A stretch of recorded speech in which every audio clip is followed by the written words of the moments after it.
Hello everyone, সবাই কেমন আছো? আশা করি অনেক ভালো আছো। আমিও ভালো আছি। তো তোমাদের সামনে নতুন একটা ভিডিও নিয়ে আসলাম। নারকেলের সন্দেশ কীভাবে বানাবো সেটা তোমাদের সামনে শেয়ার করলাম। তো দেখো, ভিডিওটা শেষ পর্যন্ত দেখতে থাকো।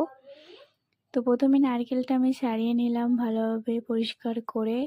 দুটো নারকেল নাড়ু করব, তো ছাড়িয়ে নিলাম। খাবে না?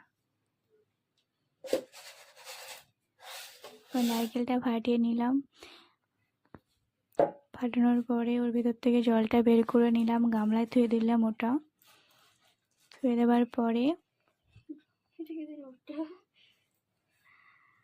দুটো নারকেলই ফাটিয়ে নিলাম। তো সাইড করে একটা রেখে দিয়ে আর একটা ফাটিয়ে নিলাম। এই প্লেটে ওটা রেখে দিলাম। রেখে দেওয়ার পরে কিছুক্ষণ পরে ওটা করলাম, করে ভালোভাবে এদিক ওদিক থেকে সাইড করে ভালোভাবে নারকেলটা ভালোভাবে করে নিলাম। নেওয়ার পরে